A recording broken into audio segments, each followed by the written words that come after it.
Back then, I was just like everybody else. I thought that the government was on our side and working for us. That was until, and this amounts to a long time ago now, I seen American equipment. oh, I seen American equipment on Taliban soldiers. And I said, wait a minute, what's actually going on here? That was when I really started looking into this really hard. And I was shocked at what I found. That was while YouTube was still YouTube, and you could look up information that they didn't necessarily want you to know. Like Obama making a speech saying that the public in general wasn't smart enough to handle their own affairs.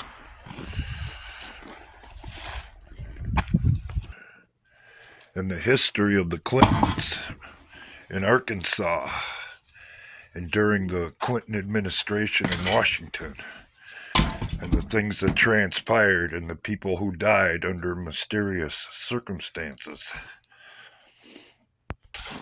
A lot of the things that, by the way, you can't find anymore, especially on this platform.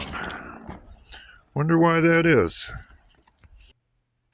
I even decided to change the focus of my channel from what's going on in space and the changes that are happening throughout our solar system, things that we can't do anything about,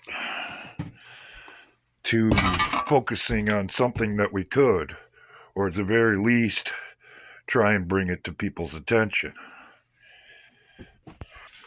That's when my viewership on YouTube started declining, and declining fast. And when I was bold enough to point out the fact that I knew what cognitive decline looked like, and I said that it's fairly obvious that Joe Biden's mental capabilities aren't up to snuff, suddenly I was off of YouTube for 8 months, I think it was,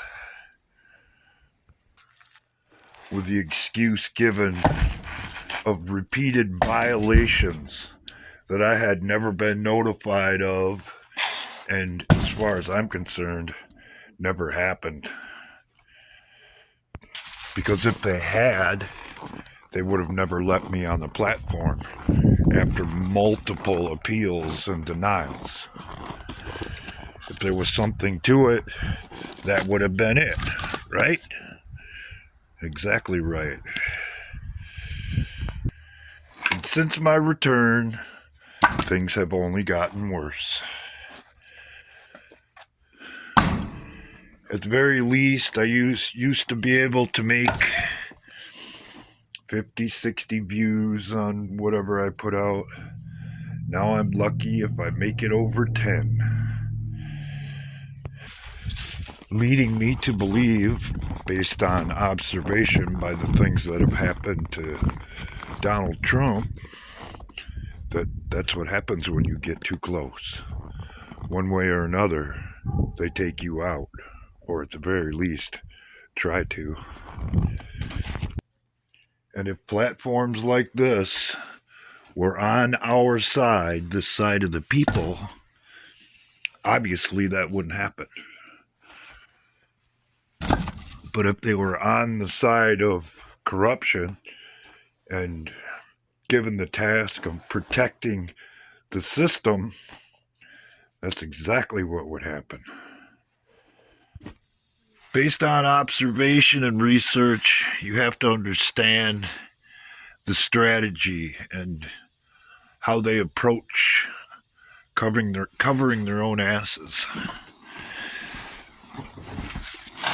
When they say Donald Trump is a threat to our democracy, given recent events, it's fairly obvious that he's a threat to their democracy, not ours. And when Maxine Waters comes out and says, under the guise of the people that we don't know what he has on us means exactly that.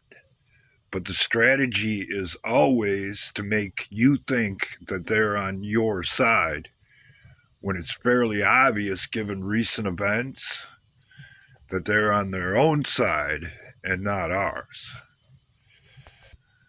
And as I have said in more than one video, and what amounts to a long time ago now in a video called How It Works, we should all be insulted because someone else had to come along, meaning Donald Trump, and hold our hands and show us why mommy and daddy needed a divorce. When the reality of it is, we should already know because it's been in our faces the whole time. So, what's more important? Who's going to win the big game on Sunday? Or who's going to win the race? Or how badly you've been lied to and deceived? And how much pressure those lies put on your daily life? I think the answer to that should be fairly obvious. And if you don't understand it yet,